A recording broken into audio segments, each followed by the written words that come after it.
tank engine was ill. Workmen had tried to make him better, but it was no use. "Edward must take you to the works," said Sir Topham Hatt. Thomas felt very miserable. Then Sir Topham Hatt spoke to Duck. "I want you to help Percy and Toby while Thomas is away." Duck was delighted. He already knew Percy and soon made friends with Toby and Bertie. Terence the tractor gave him a big welcome too. "Take care of Thomas's coaches," he advised.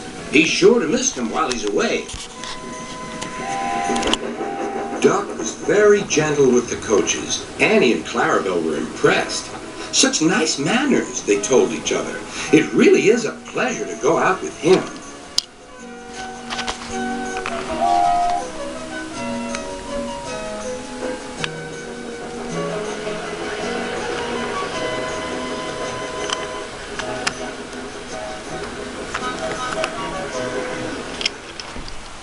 When Thomas came back, Annie and Clarabelle told him how well Duck had managed. Thomas was so pleased to be home that he soon forgot to be jealous.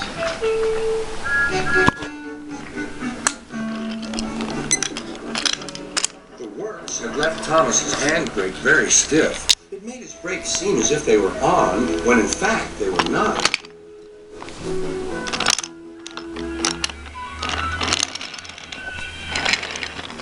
As a result, he and his coaches often overran the platform. Thomas found this most embarrassing.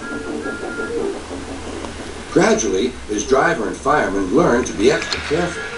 But one day, Thomas's fireman was ill, and a relief man took his place.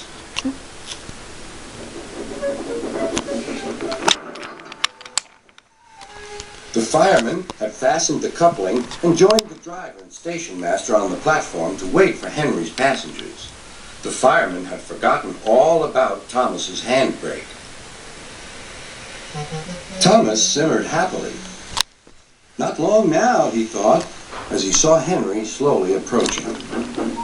But Thomas's brakes were not on. And suddenly, he felt his wheels begin to move. He tried to stop, but he couldn't, without his driver and fireman. He tried to whistle a warning, but he couldn't do that either. The conductor, driver, fireman, and passengers were all stranded on the platform. "Stop! Stop!" screamed Annie and Clarabelle. But Thomas, with plenty of steam, kept on going. The alarm went down the line. "Stop the runaway!" There, ready for action, was Harold the helicopter. The inspector had made a plan, and together they took off into the sky.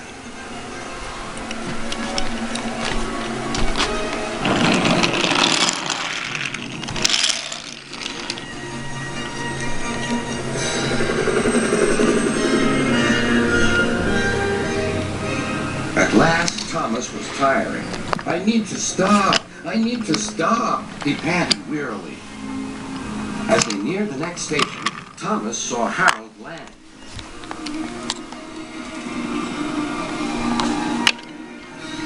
They entered the platform slowly enough for the inspector to act.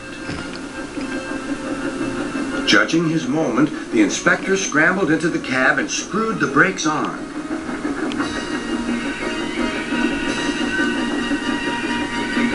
At last, Thomas stopped. Both he and the inspector were very relieved. Then they thanked Harold. "Think nothing of it. Glad to be of service. Any time." "Thomas," remarked the inspector, "we must never let this happen again." Wearily,